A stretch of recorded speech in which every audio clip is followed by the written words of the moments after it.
the Maharashtra DGP has made a strong statement against Parambir Singh in his affidavit in the Supreme Court. The Maharashtra DGP says that Parambir Singh approached the Supreme Court with unclean hands and alleged that his conduct with the Maharashtra DGP during his meetings were dishonest, mala fide and were with ulterior motives. We have Rhythm joining us. Rhythm, what more can you tell us about this affidavit that has been filed by the Maharashtra DGP Sanjay Pandey against Parambir Singh in the Supreme Court? Rhythm.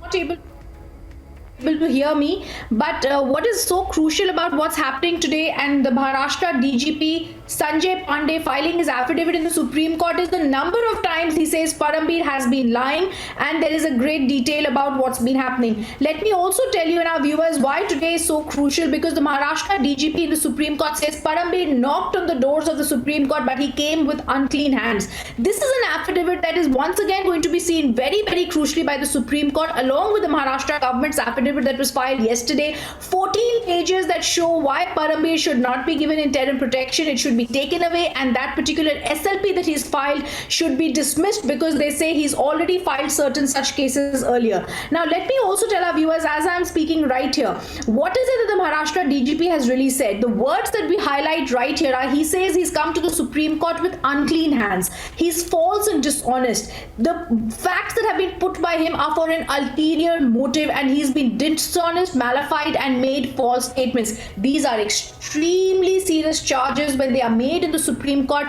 because anything that's put on affidavit like the Maharashtra DGP has done before the top court is an authoritative word that will be taken as the Supreme Court. The law is very clear. An affidavit is sacrosanct. Maharashtra DGP, in that sacrosanct affidavit that he files before the top court, tells the Supreme Court with clarity and a number of times that Parambir has been dishonest. Parambir has come with an ulterior motive to you, and Parambir has made false statements. Keeping all this in mind, tomorrow's hearing becomes so crucial because the Maharashtra DGP and the Maharashtra government are continuing to say, Ankit, that Parambir should not be given interim protection. He's also saying that his conduct in meeting me has been dishonest and malified, because Parambir has hinted at that meeting that he had with the DGP, but they say the conduct of Parambir in his interaction with me between 15th April to 23rd April has been dishonest, malified with ulterior motive. On the meetings, he's also said he reached out to me. I did not reach out to him, and he says it was premeditated. Let me also go across to our colleague Ananya, who broke down that story for us.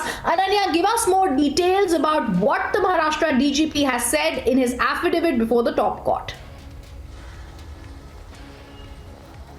Well, yes, Rhythm, first of all, the affidavit clearly states that unclean hands, in fact, Parambir has approached the top court with unclean hands, he had ulterior motives, and the most important thing that is written in that affidavit is that when Parambir has approached the Honorable Supreme Court, he has hidden facts, he has hidden reasons of his meetings with DGP Sanjay Pandey. Sanjay Pandey also in his affidavit clearly states that it was not him who had invited Parambir for a meet, and it was Parambir who had asked for a meeting for seeking DGP Sanjay Pandey's help. Remember that Parambir had written a letter saying that Sanjay Pandey had called on him when he left the charge and said that you should withdraw cases. He is turning down these allegations completely in his affidavit, saying that it was not me but Parambir Singh. It was completely vice versa, that the meeting was scheduled. He was the one who has sought help from DGP Sanjay Pandey. Apart from that, he says that the petition needs to be dismissed because he is already having a remedy available before the Bombay High Court, which he should exercise first before approaching the top court. In fact, he goes on to say that his conduct is not good and hence no interim protection should be given. In fact, if saying in clear terms, DGP Sanjay Pandey in his affidavit, in fact, the Maharashtra government also says that Parambir Singh has lied before the Supreme Court, his hidden fact, he suppressed information. In fact, he also goes on to say, Rhythm, that DGP Sanjay Pandey goes on to say that Parambir is hiding various facts, various documents, and in fact, the transcript that he has submitted cannot be trusted upon before the Supreme Court. Back to you, Rhythm. Absolutely, very clear points that are being made by Ananya, who's breaking down and got that affidavit's first copy here. And Ankit, I'm also, as I'm going to, keep asking about this, the bottom line is also what happened yesterday is very crucial, because what we are seeing yesterday is that the Maharashtra government comes to the top court and they say that whatever he's filed is wrong. He's not a whistleblower. They also give out great details about how this is a writ petition that's already been filed and this SLP should be dismissed. Ankit, keeping all this in mind, it's very clear that tomorrow's hearing, when he asks for interim protection, will be closely watched, seeing everything that's been happening this week, from the meeting that took place between Sachin Waze and Parambir on Monday, to that pursus filed by Parambir on Wednesday, to this inquiry ordered by the Mumbai police on that, and of course now we are seeing these very crucial affidavits before the Supreme Court. Right, Rhythm, I thank you and I thank Ananya for bringing us that information. 2 days and 2 affidavits before the hearing on the Supreme Court on Parambir Singh. We're tracking this very closely.